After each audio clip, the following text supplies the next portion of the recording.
community. On January 22nd, 2012, I was called to the McDonald Observatory in Texas, which happens to be the second largest optical telescope in the continental U.S.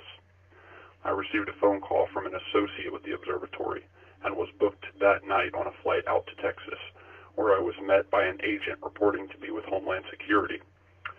He didn't say anything to me other than that he had been dispatched to see that I had reached the observatory and reviewed the information within that was awaiting me.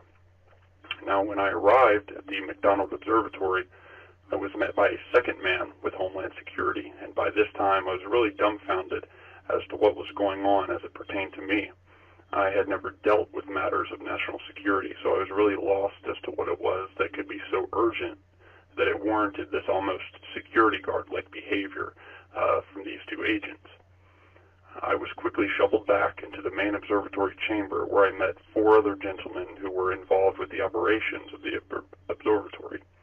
And what they showed me was of such a shock to even my belief system that once confirmed, I had to sit down and take a moment to get a hold of myself. What I saw, I can best explain in my own words as an array of massive three-dimensional black structures in space, in straight line formation, advancing in the direction of planet Earth. I know this because I was shown images taken 3 months prior which depicted the very obvious course of direction by these things, which had moved millions upon millions of miles closer within just months. I'll let you do the math in terms of how fast these things were moving. Now, I was there with the understanding that it was my job to aid in gauging exactly what type of composition these objects were made up of, and whether they were man-made, natural, or unnatural to anything seen before it. Now, using the scientific instruments provided by NASA that are available to us today, we were able to discern the fact that these were not naturally occurring materials, and that they were, to our best but limited understanding, some sort of metallic, carbon-reinforced material, several thousand times the structural hardness of what we have today, whether it be natural occurring diamonds or carbon nanotube type material. The objects seemed to also be emitting some sort of force field that deflected space particles from touching their surface, almost like the magnetic field around the Earth, which shields it from the sun's rays and solar material. The objects were getting so close that with our telescopes we could see the structural features of these things in high detail. They were shaped in the best way I can describe as a three-dimensional L-shaped craft.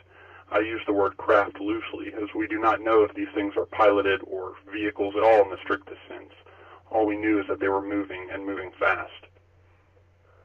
By January 2013, the objects had been tracked to about 200,000 miles past the planet Mars. Once they reached this point, almost instantaneously the objects vanished from our telescope lenses. I mean completely vanished, and as if they had activated some sort of invisibility shield at the flick of a switch. That's the best way I can describe it. We couldn't see them on any form of radar we have, or any other visual medium available.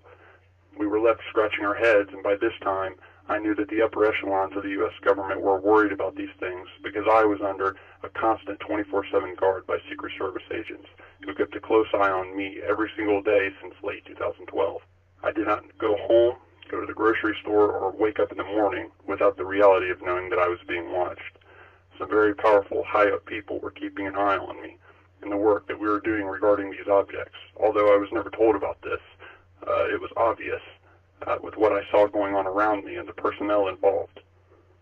So for nearly the entire year of 2013, we watched the skies in disbelief of what had occurred. We didn't know what was going on or where these things were.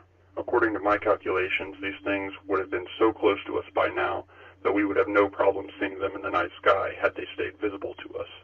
But as I said, we didn't know whether they were still coming in their recorded direction or if they had simply left the solar system altogether. We just didn't know enough to gauge what was going on and what these things were really here for.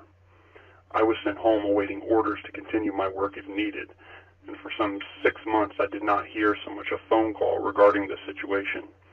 It wasn't until all of this commotion regarding the government shutdown, particularly of all the space surveillance projects, that I made some calls to see what was going on. Sure enough, what I had feared the most had been confirmed after I contacted a close friend whom I'd worked with confidentially on this project at the McDonald Observatory.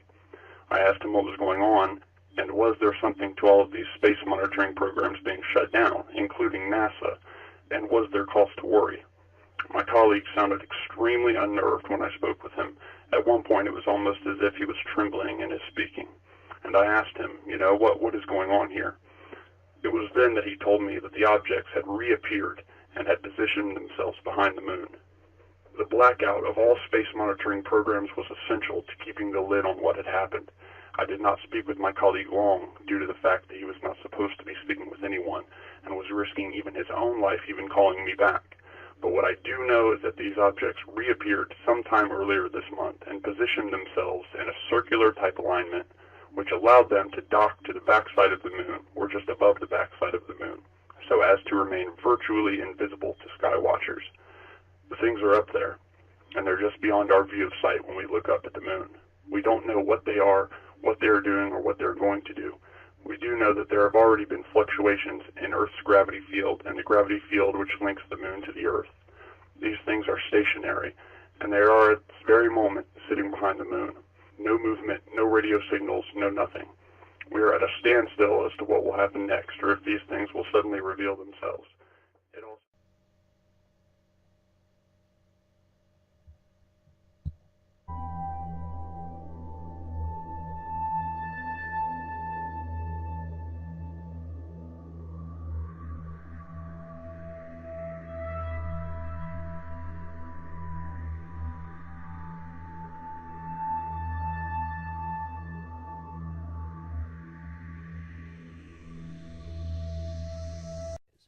What are these motherships like? Can you get a description? Imagine a hammerhead shark. Imagine a profile of a hammerhead shark. Mm-hmm. Imagine that. And then inside you've got... You mean the front section of a hammerhead shark? Think of a whole long tube, and then that sort of front bit of the hammerhead. Yeah. And that's where the control rooms are there. What sort of size? I don't know. Big? Oh God, yeah, huge, absolutely huge. I mean, I've walked along the corridor where the control room is, and they're banked. Careful, Miles. They're banked, and you can sort of layers of control. So you've got 5 or 6. So you've walked along the corridor? Yeah, it's like, think of Concorde. You've got a narrow corridor, and then there's the cockpit at the end. So here, what you're doing is you're walking along the corridor, but instead of a narrow cockpit, it's wide like this. And then you've got layers of people of Mantids operating computers. So there's one layer here, and then there's another layer here. So they're tiered, and each layer's got his screen in front of him. And what Mum was saying is, we're spying on the Earth government. And I should say that when they talk about the Earth government, they talk about America. They state that to them there is only one government of the Earth, and that's America. Mm-hmm. So when they talk about my government, they don't mean in Britain. They mean they say that America speaks for the world, as far as they're concerned. Mm-hmm. And do they say what their concerns are, and do they voice those? No, because they know. All they'll say to me is, I say to him, because let me get it right. I say to him, spying on the Earth, and he says, yes, we share information. So that is with other with the reptiles particularly. We share information, and I say to him, but you don't share everything. And he touches my face and says, your family, you understand.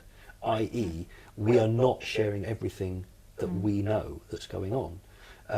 So in effect, although they're all signed up to the same overall agenda, each group is playing its own game.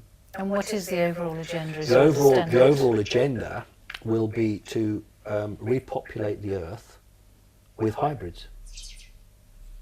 That's the agenda. To repopulate the Earth at a time when the Earth doesn't have very many humans on it. Has that already begun? It has, but it hasn't happened in a large way. And are either of the different races, the Mantids or the reptiles, involved with the governments on the ground? At the coalface, face to face? The only thing that they've told me is that they have, I don't know what you call it, like an intermediary. They have somebody who is an intermediary between them. I know what you're asking. I can't answer that because Right. they've not told me that. But all they say is there is an intermediary. So if they wish, if there's a situation that occurs, rather than it going nuclear, for want of a better word, they're like the red phone. They have a method to get to that government very quickly through somebody who can carry the dialogue forward. Would you